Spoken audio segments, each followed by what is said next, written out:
السلام علیکم ورحمۃ اللہ وبرکاتہ۔ ناظرین، اس دنیا نے کیا کیا؟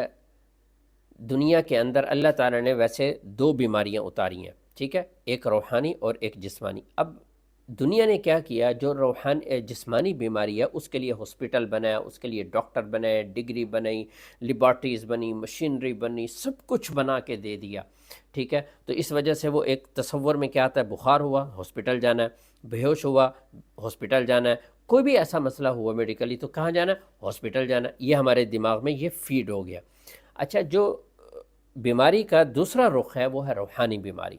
اس روحانی بیماری کو کوئی کنسیڈر نہیں کرتا، ٹھیک ہے، کیونکہ وہ نظر نہیں آتی، وہ رپورٹ میں نہیں آتی، ٹھیک ہے، اس کی جان پہچان نہیں ہے، جس کی وجہ سے اس کو ٹوٹلی اگنور کر دیا جاتا ہے، اور دنیا نے اس چیز کو بالکل ہی چھوڑ دیا، حتیٰ کہ بعض تو کہتے ہیں مانتے ہی نہیں ہیں، اللہ یاد باللہ، یہ بھی بالکل غلط ہے۔ اب یہ جو بیماری کا دوسرا رخ ہے، یہ ہمارے نبی کریم صلی اللہ علیہ وسلم نے ہمیں بتایا۔ نظر، حسد، جادو، شیاطین، یہ ساری روحانی بیماریاں، ان کی وجہ سے جسمانی بیماریاں پیدا ہوتی ہیں۔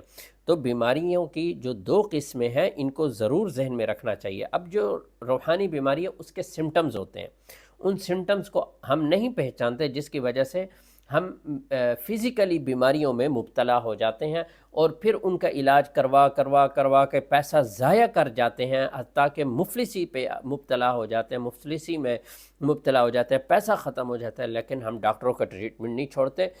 کیوں؟ کہ ورنہ ہمیں دم کروانا پڑے گا، قرآن کی طرف جانا پڑے گا۔ تو لوگ قرآن کو چھوڑ دیتے ہیں، لوگ اللہ کے نبی کی سنت کو چھوڑ دیتے ہیں۔ وہ کیا ہے؟ رقیہ کروانا۔ اب رقیہ کو بھی لوگ ایک ہلکا معمولی سا چیز لیتے ہیں کہ رقیہ ہے، یہ ایک معمولی چیز ہے، حالانکہ اگر ڈاکٹر کی دوائی ہو تو اس کو پابندی سے کھائیں گے، کیونکہ وہ دوائی ہے، وہ علاج چل رہا ہے، اس کو سیریس لیں گے۔ اب قرآن کا جو ٹریٹمنٹ ہے، رقیہ شرعیہ کا جو ٹریٹمنٹ ہے، اس کو ہلکا لیں گے، ایک معمولی چیز سمجھیں گے۔ جبکہ یہ ٹریٹمنٹ جو رقیہ شرعیہ ہے، روحانی علاج ہے، یہ بھی اسی طرح ڈاکٹری علاج کی طرح بہت اہم ہے، اور اس کے بھی اصول ضوابط ہیں جن کے اوپر چل کے آپ کو اللہ شفا دیں گے۔ ایسا نہیں ہوتا کہ اس کو جو ہے نا ایک گھٹیا چیز سمجھا جائے۔ بے شک ہم زبان سے نہیں کہتے، لیکن ہم عمل اس طرح کرتے ہیں کہ قرآن کو اس طرح ایک فضول چیز سمجھ لیتے ہیں۔ تو قرآن میں جو خیر اور برکت ہے، جو رحمت ہے، اور جو اللہ نے شفا رکھی ہے، اس سے استفادہ کرنے کے لیے وہ آپ کے لیے اس حالت میں ایک دوائی کی طرح بن جاتا ہے، قرآن کی تلاوت اور اس کا دم۔ تو وہ دوائی جو ہے آپ نے روز لینی ہے، جس طرح ڈاکٹر کی ٹیبلٹ لیتے ہیں بیماری کی حالت میں۔ اگر روحانی بیماری ہے، نظر، جادو، شیطان اثرات جو بھی ہیں، تو ان کے اندر بھی یہ قرآن جو دم ہے، رقیہ شرعیہ، یہ ایک ٹیبلٹ ہے، اس کو اس ٹیبلٹ کی طرح اس کو روز لینا ہے۔ اگر آپ اس کو صحیح طریقے سے ٹیبلٹ کو نہیں لیتے، اس کی پابندی نہیں کرتے، تو یقیناً بیماری بڑھتی جائے گی۔ اور دوسری مصیبت یہ ہے کہ پیشنٹ کیا کرتے ہیں، خود سے وہ ٹیبلٹ، رقیہ کی ٹیبلٹ لینا شروع کر دیتے ہیں، وہ چیزیں بڑھتی رہتی ہیں۔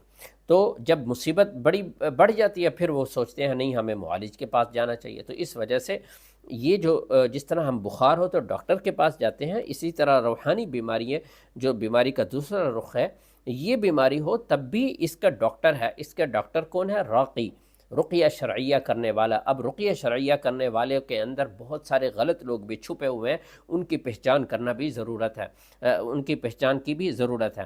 تو بہرحال آپ کو پریشان ہونے کی ضرورت نہیں ہے، جہاں سے بھی آپ ہماری ویڈیو دیکھ رہے ہیں، آپ اپائنٹمنٹ نمبر لکھا ہوا ہے، آپ اس سے ڈائریکٹ میرے سے اپائنٹمنٹ رابطہ کر کے اپائنٹمنٹ لے سکتے ہیں، اور ہم سے گھر سے بیٹھے آن لائن رقیہ کا ٹریٹمنٹ حاصل کر سکتے ہیں۔